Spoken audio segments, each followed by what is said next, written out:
Hello, everybody, and welcome to Geopolitical Trends. I'm so excited to be with you on this Saturday, October the 28th. My goodness, October is over. So, all of a sudden, we'll be celebrating Christmas soon. Whoever celebrates Christmas. So, anyway, so excited to be with you here. I got an interesting topic today for this conversation. We're going to be talking about updates regarding Taiwan. There are some events going on in Taiwan, usually we don't hear much about. One that I am very familiar with, which I will discuss in this live stream, has to do with the trip of a ranking official from the US government.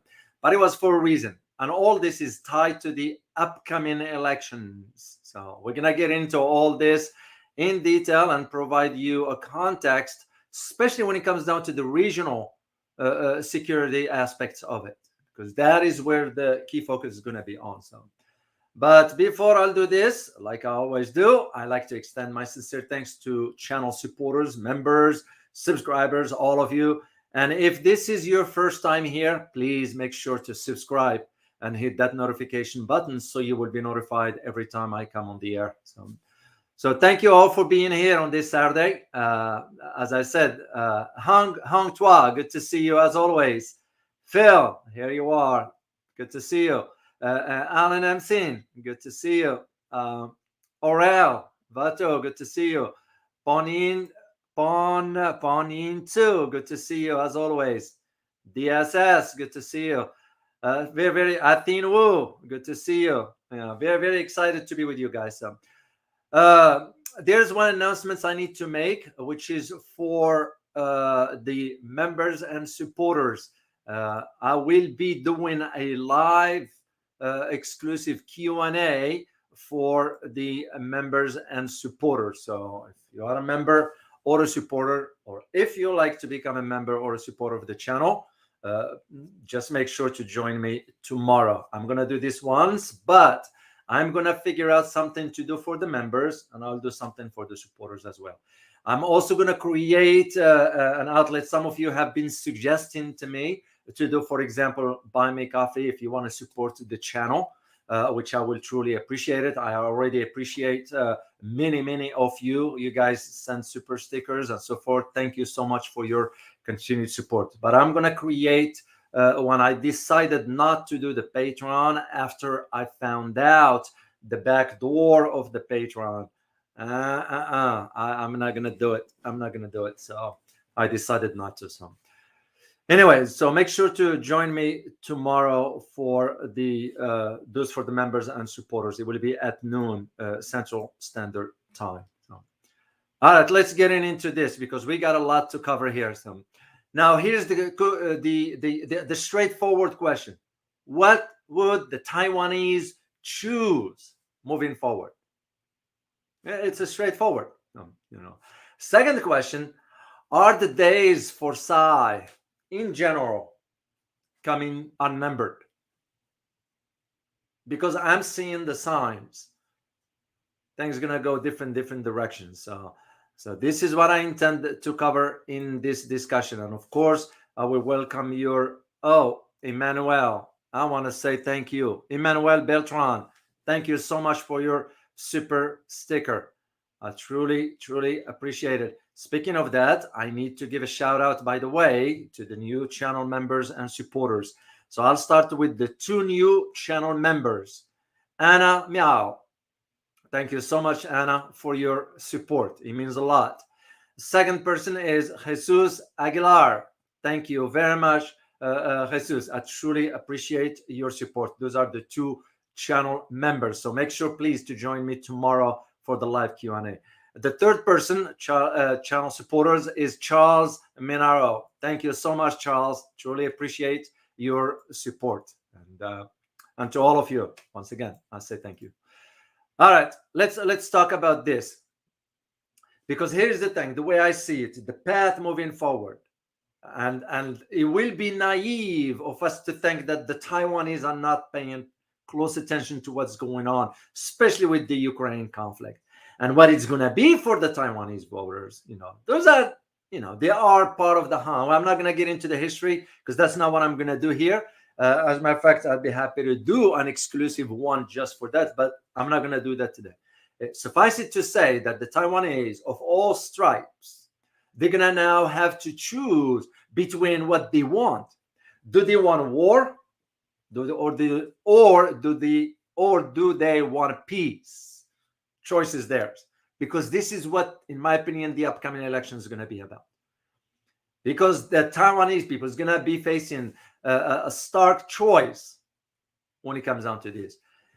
And here is a question for you, because I'm going to challenge you, because I want you to be part of the conversation here.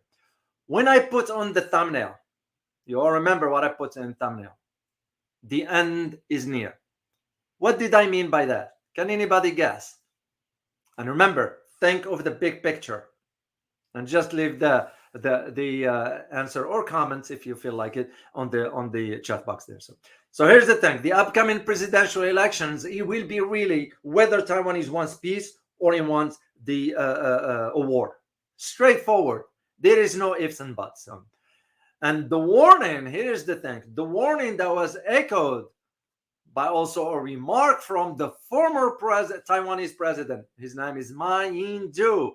I hope I pronounce it correctly. Made last week. As a matter of fact, he made the comment at an event. Listen carefully, guys. The statement he made was because the event was hosted by an American think tank. You can read between the lines. That is why I said the trip of the U.S. official to Taiwan was for a specific reason. Around the same time, this particular event was taking place. So the outcome of the January 2024 elections will determine whether there will be a war or peace with China. This is according to Ma Ying-jeou. That's what I'm saying. It's not him saying that. It's the narrative given to him to state the script that is. This is how I read it. So Washington, and the way I reach my conclusion is because what he said after that. What he said, and this is in quote, and Washington should do more to advocate talk between the two sides. Talk about what? Taiwan is part of China. Taiwan is part of mainland. Yes, China, Beijing allowing the independent managing the internal affairs. And it's like for us, no different than another state in California, New York, here, Texas, Hawaii, whatever. The government in the local government does whatever. Yes, there are certain regulations pertaining to the federal government. In our system, we have what we call the federal law supersede that of the state. It's called the supremacy clause. Taiwan is no different. China, the mainland, or Beijing, said to let Taiwan, yeah, you can manage your affair as long as you stay under. And this is where that red line of the independence, which I think it will be a suicide for the likes of Tsai to do or embark on. But all this is not happening in vacuum, because there is a push from behind the scenes to foment this direction. You all remember the trip of the former Speaker Nancy Pelosi to Taiwan. Why provoke? Because that's what it was. It was intended to provoke China. Why? Why would it do that? Now, here's the thing. In Taiwan, it's going to have to, because to me it's clear as daylight. They're going to have to choose. We already saw the outcome of the last parliamentary elections, I believe, or the I think the councils, something like that. And Tsai had to step down from the leadership of the party. Why? Because it was a sign in the making. This, to me, the way I read it, it's no different than what's her name, the tyrant Jacinda Ardern did when she started to see the signs of the New Zealanders at the time saying enough of this nonsense. What she ended up doing, she resigned before the end of her term. And also because Ardern, learned from what happened to the Prime Minister of Finland, Sanna, You all remember she was pushed by NATO to repeat the narrative about how Russia's going to invade Finland and all this, that. And the Finnish people said, we've had it with this, because she's too young anyway. She wasn't qualified for the position. Nothing against her as a female, but she just not made up for this. That's not her background. So I'm seeing the same pattern that the Taiwanese people are suggesting through this vote that took place. And now the presidential one is going to come forward. They're going to have to make a choice. Because, mark my word, if ever Taiwan, which will be a suicide, ever declared independence, that's a red line for China, non-negotiable. And I am certain Beijing will not be bluffing on this. That's the way I read it. And we all know China relations with Taiwan, which is sort of make it clear that China will reunite Taiwan with the mainland by force if necessary. But at the same time, what do we mean by, or what did China meant by force if necessary? If those red lines are crossed, so far everything has been fine. China allowing Taiwan to, I remember having a conversation with Professor Hammond. You all remember, and he explained to a degree how Taiwan has always been a part of China. I mean, when you look at just the map of it, what it is in comparison. So what I'm seeing interesting is that the statements coming out of some members of the administration inside Taiwan. What am I referring to here? I am referring to the Taiwanese foreign minister, Joseph Wu, who wrote on Twitter, and I had to look at his Twitter there, wrote, and I quote, "The dictatorial People Republic of China," that they put this in bracket, "is shamelessly trying to intervene in democratic Taiwan's national elections. Imagine what Beijing will do to others if they are successful this time." End of quote. You can just see. And again, it's been given the script to repeat, because the same narrative has been said in Europe about Russia's conflict with Ukraine. I'm seeing the parallels right here. It's not out of the Taiwanese, it's by outside forces.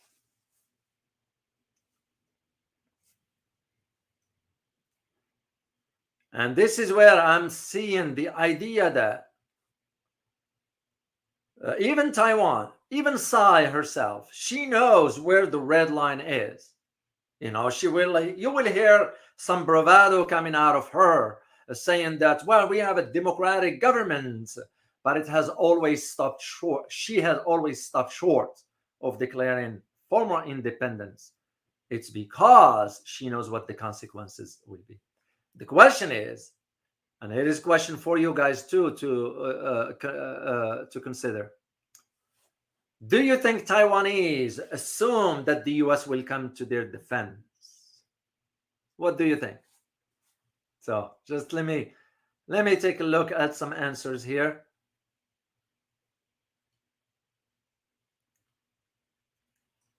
Do you think Taiwanese believe that the US will come to their defense?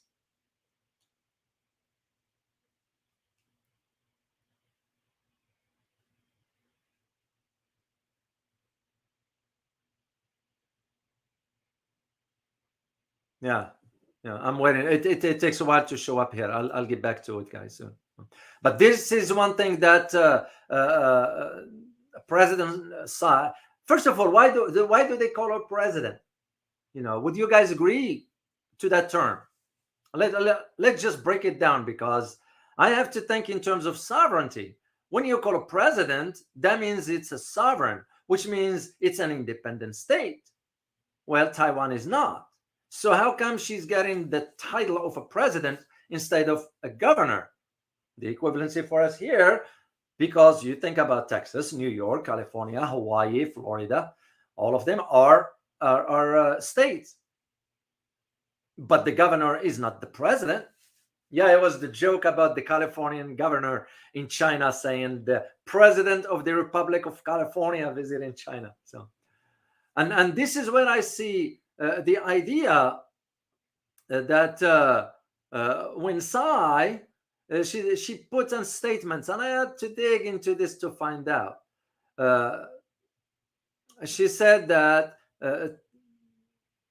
it is unnecessary for war or unnecessary for the status quo. Why? Because her country, this is according to what she said, because her country is already independent. Yeah, self-independent because Beijing allow you to have a self-ruling on your own, not as a separate state. Those are two separate things. And this is where she's trying. I think she's being manipulative, but also she's being geared towards saying what she's saying.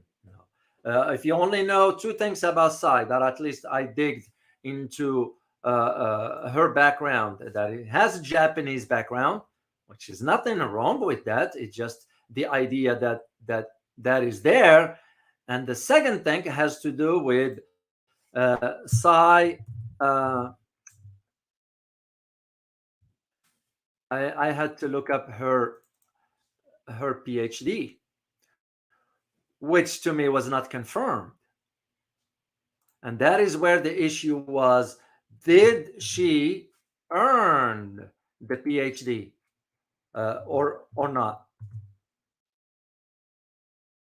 John, I had the copy of the thesis itself. I saved it in my record here, just in case. I don't know what it is. Anyway, if I find it, I'll post it for you guys. Why is that important? It's because usually anytime you are when you receive the PhD, at the front page, you always have to mention the institutions, the day of when it was conferred, the degree, your name, of course, but also the name of the mentor or the what you call them, the advisors. In hers, it was none, which tells me that the degree has never been conferred, and there is no record for it. As a matter of fact, one journalist a few years ago was digging into this, and he ended up being sued. She sued him because he digged into the information. But that's beside the point here. So, KL, thank you very much for your super sticker. Truly appreciate it. So the question becomes for Tsai, thinking, well, if the elections, the council or the parliament that took place a few months ago showed what the Taiwanese people want, and she ended up stepping down, could this rhetoric just nothing but to foment more tensions based on what she's been ordered to do? Because that's the only explanation to that. So when we look at the landscape, the political landscape in Taiwan, as far as the upcoming elections, and I'm going to share with you who's running and so forth. So just for you to put this in perspective. So the ruling Democratic People's Party candidate, known as DPP, the candidate is the Vice President, Lei Ching-te. So he is currently the favorite, according to what they're saying here, with a 33% support. And this is according to a weighted average of the polls. But here is the key that I need you to understand. As one who conducted the PhD research, and I had to do the polling and all that, you have to learn how it works. There is always the margin of error in any poll, plus or minus 1, plus or minus 2, plus or minus 5. We don't even know what the margin of error on this. So, and if they are saying according to the weighted average, no, you have to disclose what the margin of error, so people can have a better read of how the poll was conducted. So that's just one to think about. And the poll, by the way, was released this week, which means the past week. That's when it was released. Now, this vice president, Lei Ching-te, he's facing 3 challengers who favor closer tie with the mainland. The first one is the new Taipei mayor. His name is Ho Yu Hei. Hope I pronounce it correctly, guys. No. Then you have the former Taipei mayor, Ko Wen-ji. They came rather at 23% and 20% respectively, which means Mr. Hu Yu He got 23% and Mr. Ko Wen-ji got 20% respectively. Then you got another really key player, even though interesting enough. I didn't see that coming. It makes me just wonder, and I'm still putting a question mark. It's the billionaire Terry Gou. So, but he's pulling at a 9%. Why is this important? Why am I sharing this with you? To highlight to you that 15% left is undecided. That 15% could tilt the balance one way or another. So, despite the talks of forming a united front, which would pose a significant political threat to Lei, who is the vice president prospect, the opposition camp have yet to agree on a way to decide whose name they want to put forward. And that's not going to be an easy thing to do. So, and by the way, the Foxconn, you all know the story of the Foxconn, the largest private employer in China. And this is what Lei said, because now remember, for him to do this, he has to push the anti-China narrative. That's why I put the title, does Taiwan's anti-China drive is going to end up backfiring? So what I found very interesting is that his argument about when he said that Taiwan is no stranger to election interference from the other side of the Taiwan Strait. What I found ironic is he didn't mention that there is also interference from far lands across the waters, not just in China, let's say it straightforward, but from the United States, from other Western entities who already have declared their support for Taiwan in case there is a war. What made them think that there is going to be a war to begin with? It shows you putting the horse before the cart. So when you hear a statement by Lei that's saying, and I quote here, China should cherish Taiwanese companies like Foxconn, the largest private employer in China, rather than targeting them during an election season. End of quote. I do find it ironic because to me, this kind of narrative is very scripted for a reason. So, but here is where what's at the heart of this all. It's going to be the young voters, the younger generation, because those are the ones that's going to really push this direction or that direction. But it won't matter which direction, as far as which party. Taiwan's still part of China.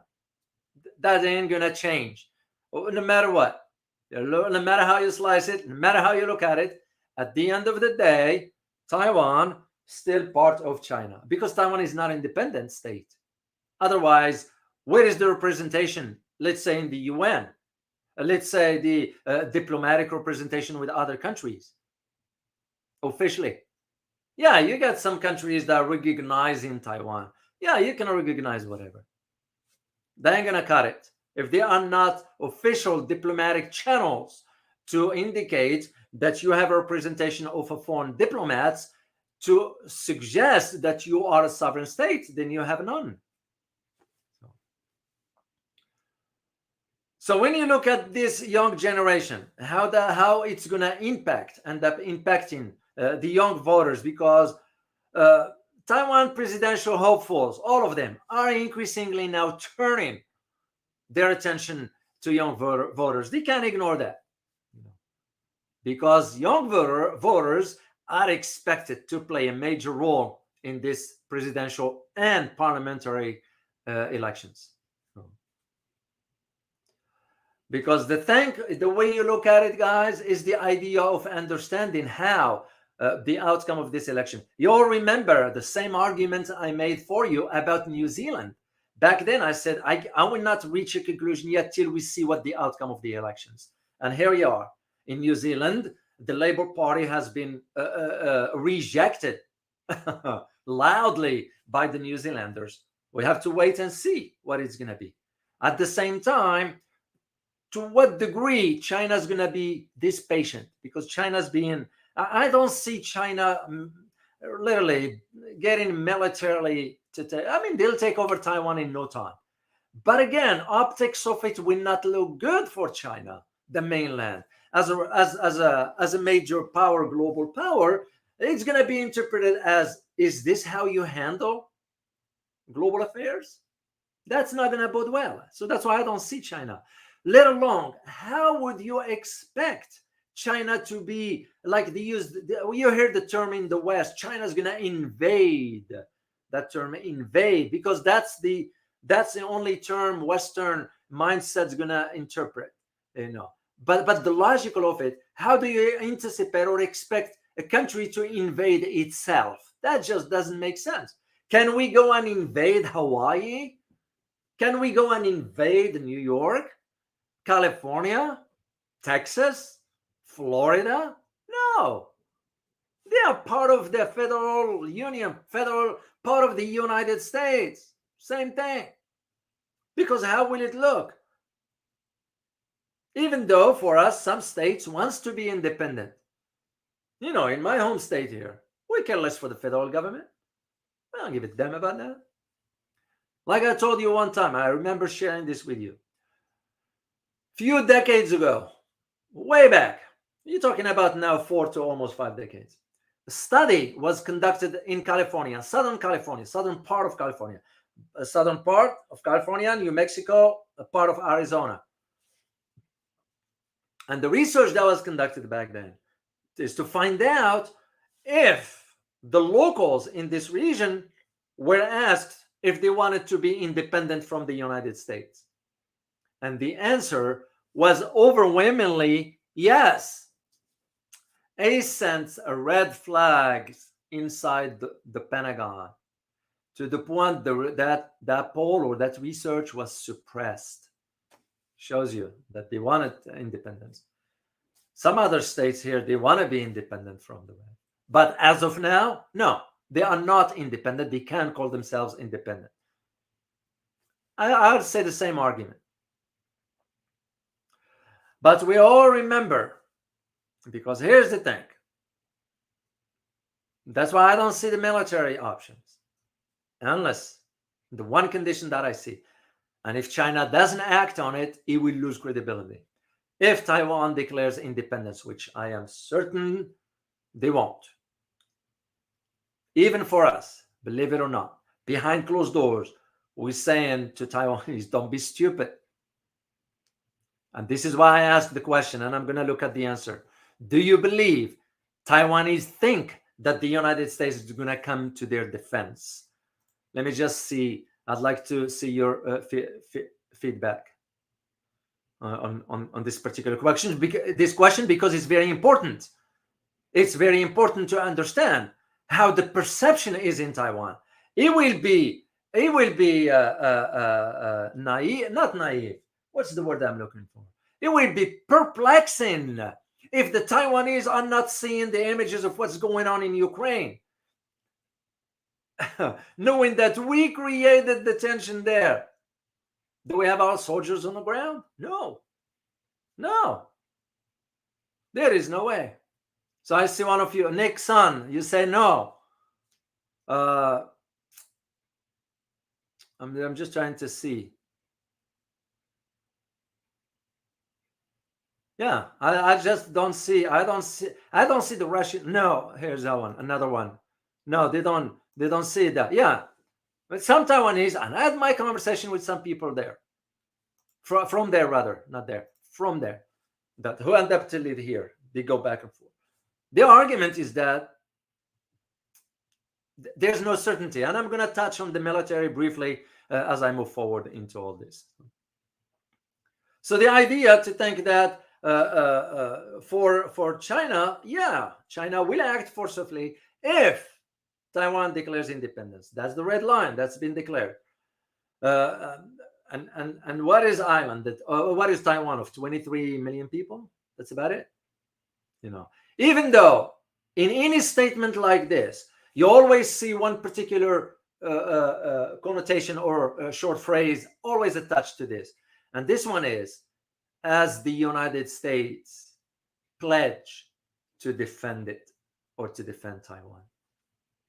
We pledge to defend whatever. What did we say to Ukraine? We stand behind you. Same thing. You all remember what took place in 2020, right? What happened in 2020? Can anybody tell me? Can you type it? Can you type it in the chat box? What happened in 2020?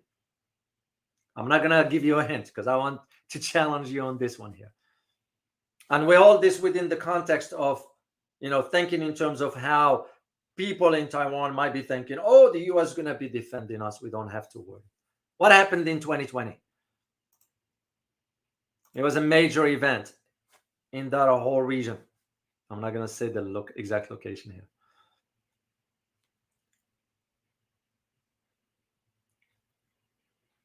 Pandemic, yeah, of course. Now, beside that, this one has to do with social tensions. Yeah, beside COVID, guys, this has to do with the social. I'll give you a hint. Demonstrations. It started with demonstrations. You got it. You got it, David Schwan, Hong Kong. Now you ask you, many of you now is answering that. There is a delay in this, but you guys get it. You guys get it. That is the reason why you have to think in terms, what was that outcome there? So the Taiwanese will be thinking in terms, well, how did the riots become, or demonstrations? Who fomented that? Let's say it straightforward, and why? That will be the same argument I will make for the Taiwanese who think, oh, the US is going to be our savior. Wrong. It won't be. And this is why Tsai keep pushing that narrative. This is also why she keeps repeating the narrative, and that's what ended up to her winning with landslide victory at that time. Now Taiwanese are seeing, okay, from that time, from 2020 forward, they're seeing the more US officials go there, the more tensions rise between the mainland and the island. Now, let's make one thing clear, and I'm not going to suggest that everything looks cool here. No, it's not. So far, at the time of this live stream here, so far, based on also the research that I conducted, DPP is on track to maintain power, or to retain power, that is. But there is no chance. There's no guarantees. Because we don't know yet how the young voters, who now is going to have to choose between war or peace. They're all seeing where the status of China. If China cut off, which I don't see China doing that, because how can you do that to your own people? That's why I'm saying I don't see the logic of it. But hypothetically, if this to go some really bad direction without getting into the military, if just from an economic perspective, China will cut off any supply to the island, what do you think is going to happen to Taiwan? We all know. Look no further than what's going on in Australia right now. No. Now, there is one particular thing you guys need to pay attention. As a geopolitical analyst, I have to look at the map. When I say map, meaning I put all the issues on the table. The outcome of this will also have to send a strong signal to Philippines. because Philippines, that is where you have US forces there. And I'm going to tackle the military aspects onto this. So, and the reason why I'm saying, to go back to my point about DPP, yes, it will. It is suggested that it may retain power. Why am I saying this? But not necessarily. It's because here's the thing. Ko Wen-ji, the 64-year-old former Taipei mayor, who has won over many young voters with a plain talk on issues such as high housing cost rather than focusing on China threats. This is what I'm saying. This young voters generation is going to play a major role. And I won't be surprised, mark my word on it. I won't be surprised that it will be the decisive force unless we do one thing. We, the United States. You all know what I mean, right? Another type Hong Kong protest, riot, demonstrations, whatever term you want to use. But here's the thing. This gentleman, Ko Wen-ji, because here's the argument, or here is what really the media is not openly disclosing for people to understand why young generation or young voters in Taiwan could make a difference. Taiwanese youth cannot afford now to buy homes,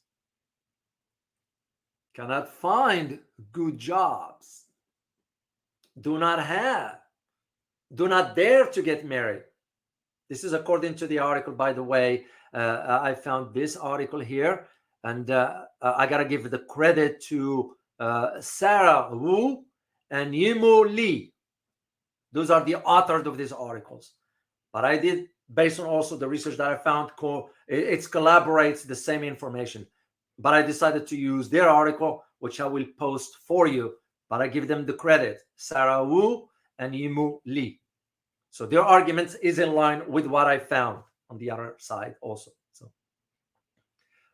and this is what literally Ko Wen-ji told this youth forum in August. And the reason I see his argument, because in this case, what is he signaling? He's signaling that if you want to move up your entity upward, if you want to prosper, if you want to, you have to innovate. This is what, not about these threats from China and we got to ratchet up the military defense spending. Look at, just for us, we are allocating millions of dollars in weapons to Taiwan. It's almost like we want to push them towards that path. And when I give you the comparison between China and Taiwan, you will see, militarily, that is. So this is where I see why you could see the difference in these upcoming elections. And I bet you the young generation is the one that is going to make a difference in the outcome.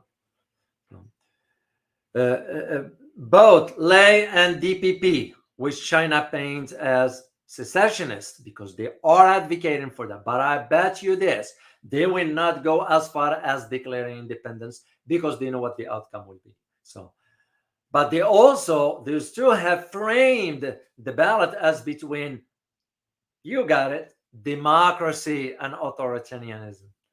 They didn't frame it in peace or war. It's playing with words psychologically to influence the thinking of the voters. So it's because the party, the DPP traditional rival, which is the KMT, as you know, favors close ties with Beijing. Why? Economic prosperity. That is the reason why.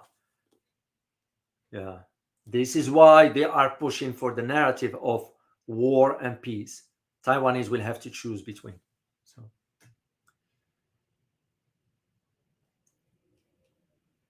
All right, let's me move to the military dimension of this, because even though I'm not going to detail the tactical aspects and the amphibious setting, how this is going to go and all that, suffice it, it behooves us to understand at least where.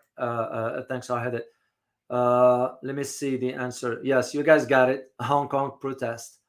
No, and it doesn't help when we have our officials just showing up in Taiwan knowingly or intentionally that we're creating these tensions with China. Even though we sit down with the Chinese, then we go behind and do whatever in front of them.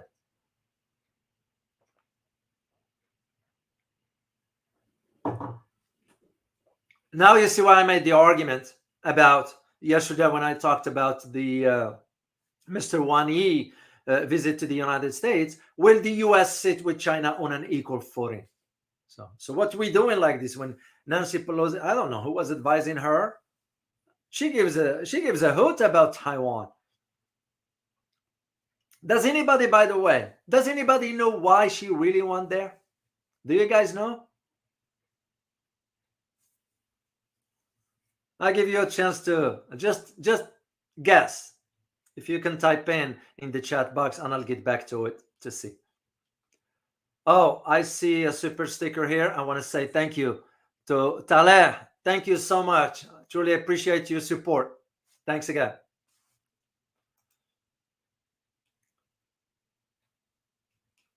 Yeah, what was she really in Taiwan for? Oh, you got it. You got it. Investments, because she has shares in one of the microchips entities in Taiwan. So she wasn't about caring for the Taiwanese. She was about to ensure that her investments does not get lost. So basically, it was about money, straightforward, you know. So at the same time, you're doing this, but you're fomenting these tensions. You're creating tensions to the point that it could escalate to a point of no return. We are over here, but if the Americans, some of us think, oh, we're surrounded by the sea, nothing is going to get to us. Let me tell you, if you happen to be an American watching this, I wrote an article in 2017, and I argue, it was on a Huffington Post somewhere there, and I argued back then China was testing some specific missiles in the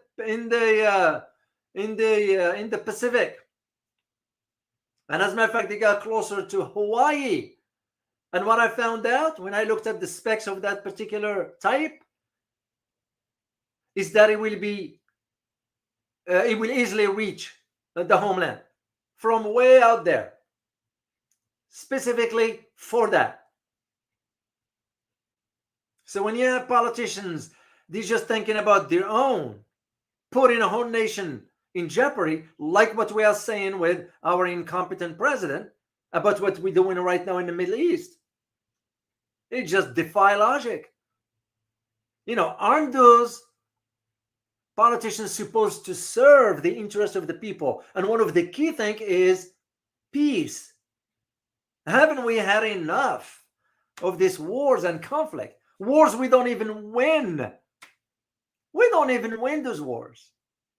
Then we were involved in a 5 major, you can use the term wars: Korean War, Vietnam, Gulf War, Gulf II, Afghanistan, and now Ukraine. Which one have we ever won? None. Zero. And the only one we won was World War II.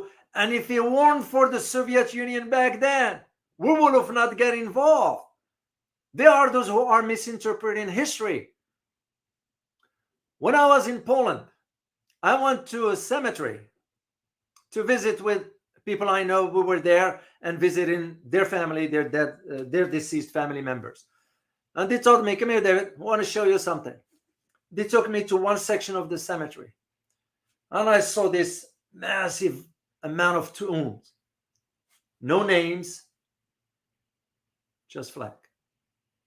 They told me, those were Russians, Soviets who died right here fighting in World War II. And I was floored. I was floored to see that many, and yet he's not even mentioned. This is where I see the shortcomings of our politicians. They just and if they think that a conflict with China nowadays is a cakewalk, they are mistaken. I'm not saying we should be scared of China. That is not what I'm saying. And you guys know this. I talk objectively. I don't talk emotionally. I talk objectively. What is rationale? The rationality of arguing specific issue. The way I see it is, if a conflict erupts there, I ain't gonna be limited to that geographical area. We will have it right here at home. So what China has developed militarily, and I'm gonna get into just to give you a brief comparison, and you reach your own conclusion for all this. So here's the thing. There are those, of course, in Washington, because remember, anything pertain now to the Far East, especially China, you have to target through the narrative so you can drill it in people's mind, because it's a human nature. If you hear things so many times, you tend to believe it. So the argument we're saying is that the world now, while it's been distracted, this is according to the arguments in Washington, they said the argument that there are signs that China and the United States are preparing for something much more serious. What is it? So, armed conflicts over Taiwan. No, China's not preparing. China has always had its forces on the ready. The same thing we do. Except now for us, we have no will to fight. I mean, we look at our woke mindset now that exists. It pains me to, as a former military back then, I'm glad I'm out. I'm done with the government. But as one who worked in Washington as an analyst, a geopolitical analyst, international security analyst, I had to look at these issues from this perspective and say, yes, if there's the preparation from the Chinese side, it's because they're taking it serious. I'm not going to fight till the end if this comes to hate, which I hope it doesn't. This is why when you look at, and here is how to think about it. When you look at certain countries, Japan, Canada, the US, Germany, I think France also, you look at their strategic vision for 2024, what they are all converged towards Asia Pacific region, all of them by design. Even the Pentagon Review Strategic that provides to the Congress, because it's required. It's all about China's military capabilities. And yet you think about it, how many bases do we have around the world? How many bases China has? So here's the thing, reviewing the developments in the Asia Pacific region, and it becomes the question of what can we learn from history? This is what I'm saying. The outcome of Taiwan elections is going to be reflected in Philippines. I don't see the Philippines first, because Philippines is the weak link over there. But history speaks for itself, especially in that part of the region when you are to say that what that region has witnessed over decades. This, to me, it's another dangerous moment in history, and we have to be very careful. Because here's the reality of it also. When a nation prepares for war, it's most likely it will go into one. Because what else would they do that? In this case, I see it differently. And just to go back to my point about the Pentagon, in 2021, and I remember reading that, and I'll put the link for you guys for the Department of Defense report to Congress. And you know what it was titled? It was titled Military and Security Developments Involving the People's Republic of China. That was the title of it. The other one, it was the data that was used for that was based on 2020, which at that time it concluded that China has over 1,400,000 troops versus 88,000 for Taiwan. This is what the US saying. So what I'm going to provide you is my own. I'm not going to depend on that one. So let me get a link here because I wanted to share it with you so you'll see while at the same time I'm sharing this information here with you.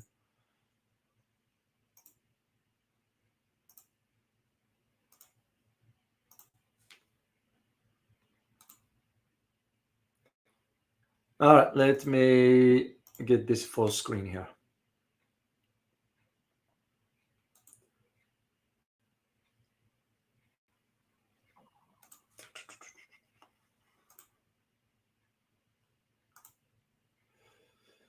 So what are you looking at here? Well, we're looking at the, what I'm going to do here, guys, is I'm going to do a brief comparison between the two. Okay. Of course, it's all clear, but for the sake of transparency, well, and again, this is not from the Department of Defense report. I know how they can play with, I won't count on it because credibility matters. Here's the thing. China can support its troops with 6,300 tanks and 7,000 artillery pieces. At the same time, Taiwan can only field 800 and 1,100 respectively. China can deploy 32 destroyers and 48 frigates against 4 and 22 respectively for Taiwan. And I'm going to get into the air as well.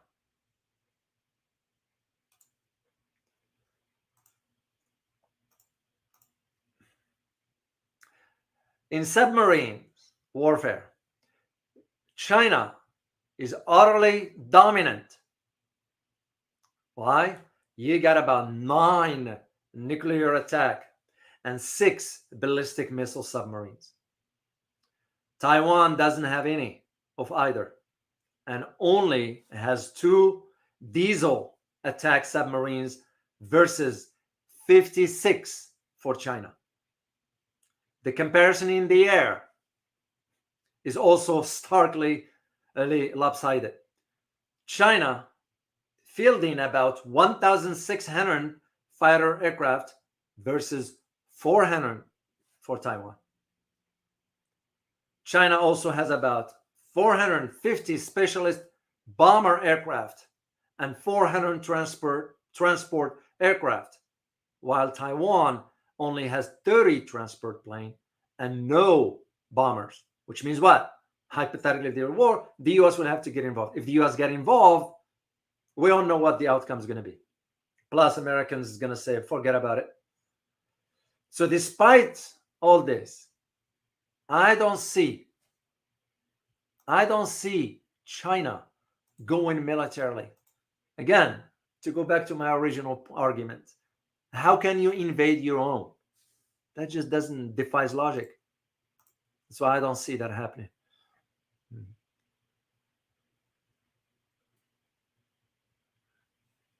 Now, the amphibious type of warfare, it's going to come to play because hypothetically, this to take place, which again, I don't see that happening. It's not going to be depending only on the sea or the land. It's going to be a conversion of many. And the way the Taiwanese might be thinking, oh, the US is going to come to our defense. So here's the thing. The US military, yes, it's well funded and so forth. Has about 30 personnel in Taiwan. We did have special forces training. This is how we do it usually. But at the same time, the United States has about almost 80,000 soldiers stationed permanently in Japan and South Korea. Now, if you station your troops permanently, what does it mean? You have no sovereignty. Even though we say, oh, it's on a rotational basis. No, we're taking over that country. Same thing we're doing in Germany. We're taking over that country. We might even be doing it in Italy as well, because there is a specific base in Italy and one in the Netherlands. Why in Netherlands is because that's where we have our nuclear warheads. So Netherlands, Belgium, Turkey, and I forgot the other country. So, and this is why the US will always maintain what we call the strategic ambiguity when it comes down to Taiwan. We will never. Behind closed doors, we said, Taiwan, you got to be out of your mind to do that, to declare independence. And I don't see them doing that. But it's going to have to be up to the locals to decide in the upcoming elections. This is why Tsai had to step down from the leadership of her party, because he's realizing it's getting nowhere. So there's the argument that Japan is going to come to the defense of Taiwan, which will be a big mistake. It will be a strategic mistake.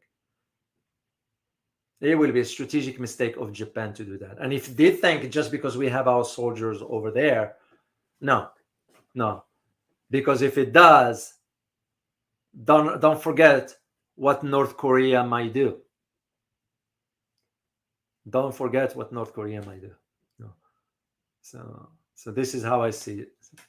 I need to share one thing with you guys before I forget, and this one has to do with. I got a tweet here. I did mention it. I didn't mention it in detail, but I want to share it with you on the screen here. You will recognize this quickly here.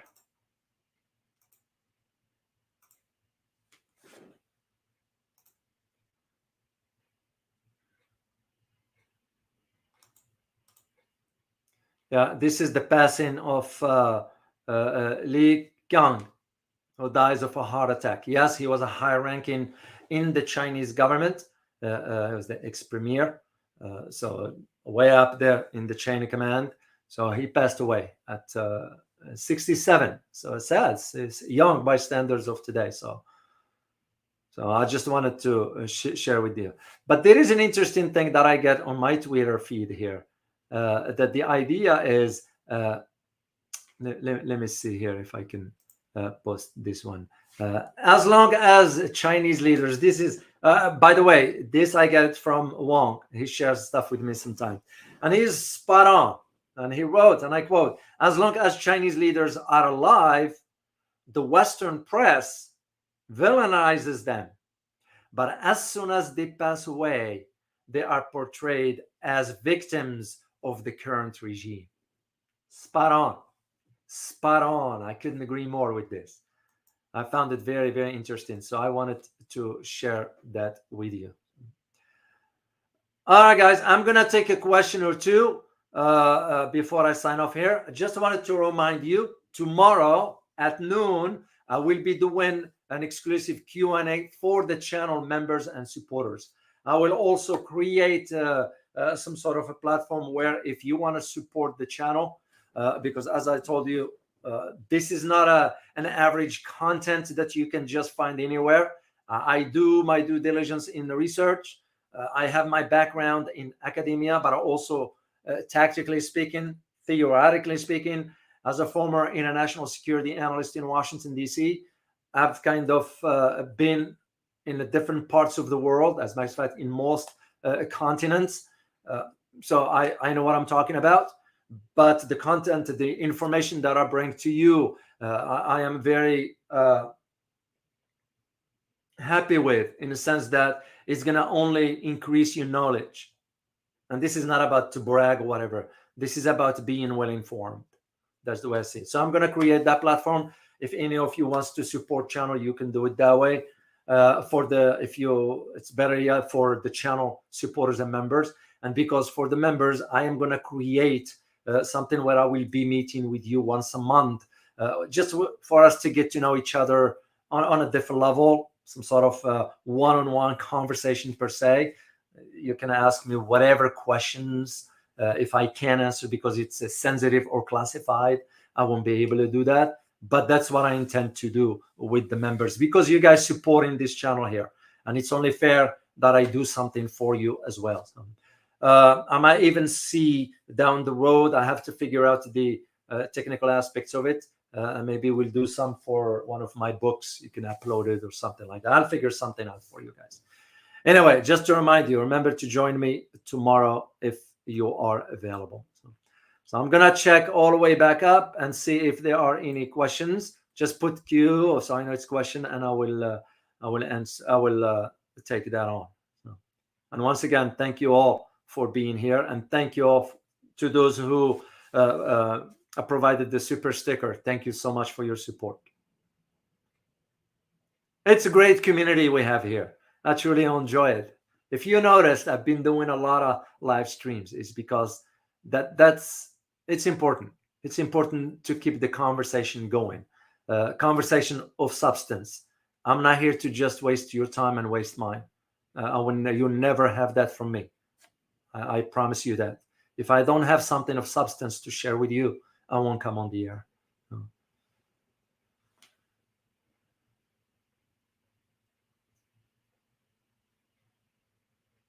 Oh, some Tian, you wrote, dear Dr. O, I think the president of Taiwan, the Taiwan is having vision problems, especially regarding the colorblind. That was why she kept crossing the red line and thought it was the blue. That's very interesting. But you got a point there. You got a point there. I was never sort of not in favor. It's not about favor or not. It's about whether the person is qualified. Just to get a position because you speak loud, you push the narrative. No, that doesn't qualify you for the position. No, that's just not how I see it. If you are qualified, you possess some sound judgments. And when it comes down to this issue, it's not what we call it an issue in Taiwan, a misunderstanding, whatever you want to call that. To me, if you are given the autonomy to run the state, if I may use the term, or the island, whatever term you want to use, don't misinterpret that. Don't misuse that power, because it ends up backfiring on you. And this is how I see. I see the policies of Tsai that since she came on board, I've been watching. But of course, what took my interest is her PhD, that in some circles they were calling her doctor. And I was like, hold on a second. I went to the in England, and I checked with the archives there. What I did find, it was a thesis there, but it was not confirmed. So under what authority you call somebody a doctor if you don't earn the doctoral degree? That's called academic fraud. Straightforward.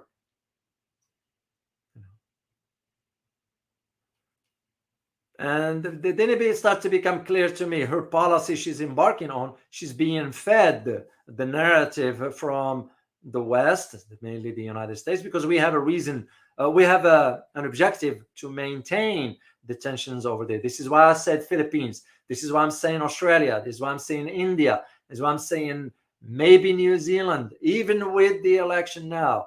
That doesn't mean, still like my guest Robbie Barwick argued spot on. Just because these guys won doesn't mean we got to see by November 25th. And I'm going to keep an eye on that. It's in action. People can talk. Politicians tend to talk.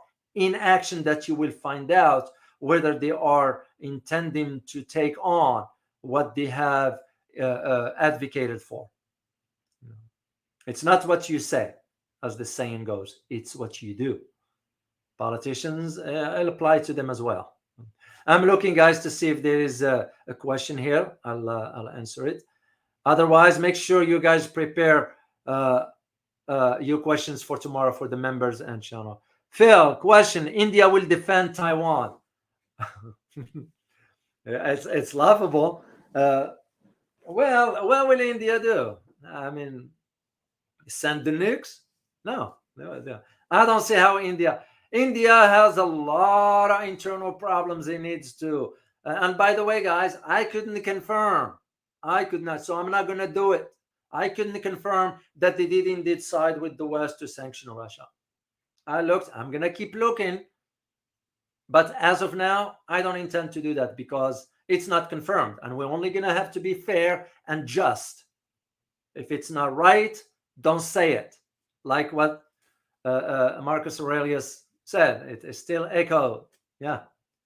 What I will do, however, is about the upcoming execution of the 8 Indian officers and former naval officers in Qatar who were spying on behalf of Israel. They've been now tried, convicted, and they're going to be executed. So I'm going to do a live stream about what we're really looking for into that. All right, I'm scrolling down. Oh, I want to say thank you, Ask Lee. Thank you, SC Lee. Thank you so much for your super sticker. Truly appreciate it. Thank you so much, sir. Hi, Boone. Good to see you, Boone. Okay, and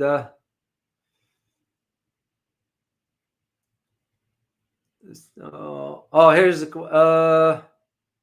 there's no question here. I know this is not a real because I've been tracking this. Yeah, I've been tracking and I found out. So, but in fairness to transparency, I'm going to put it here. You all know this is not real, but question, David, why do you only answer questions that support your position? I respectfully disagree with you. I don't. If the question makes sense, I will answer it. If some questions that has nothing with the reality, why will I waste my time and my viewers' time in taking up that question? If there is some logical arguments in a question, I will be happy to answer it. But this nonsense stuff, I don't do it. So that is the reason. Second thing is, I don't only answer only the questions that support my position. Well, my position is straightforward. In this case of Taiwan, you should have answered the question, why are you only supporting China? Well, I'm not. I'm supporting what is realistic and pragmatic, is that Taiwan is part of China historically. So what is new about that? So this is the reason why. But just for the sake of transparency, I'm showing your questions here for all of us to see. So maybe you can think of a better questions to ask.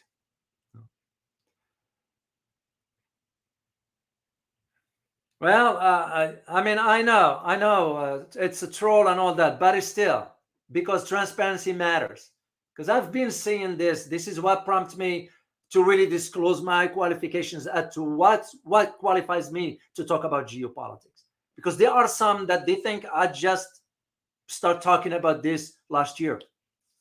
So that's why I wanted to put this. But you're absolutely correct. And I only did this one time, because I know that troll. I've been tracking it for quite a while. So here's a question from Louise Mayana. Thank you.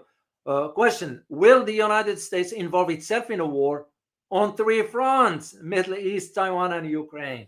No. Well, no, we can't even afford one. However, we will get involved, and you know how? Is by pushing the locals to the forefront. We ain't gonna be in front line. This is what Japan doesn't understand. This is what South Korea doesn't understand. This is what Philippines doesn't understand. Even in Taiwan itself, to those that think that, the US is going to be fighting side by side. We don't. You look at history. In World War II, if it weren't for Soviet Union, we would have not got in. We fought side by side with the Soviets back then against the Germans. So, no. The way we will get involved is by fomenting more tensions. We can print more money, which we will. It's already ruining our economy. We can send more weapons to intensify the tensions. And this is why, by the way, guys, one major event just took place. It just happened, and I just became aware of it. And I will do a live stream for you about it. Libya has expelled ambassadors of the US, UK, France, Italy. Yeah, for supporting genocide. So I intend to dig into this. So funny, before I left Washington, I was on my way to Libya because I was still in the government at that time, but I left and I was done with that. So short answer is no. We won't get physically, but we will foment those kind of tensions.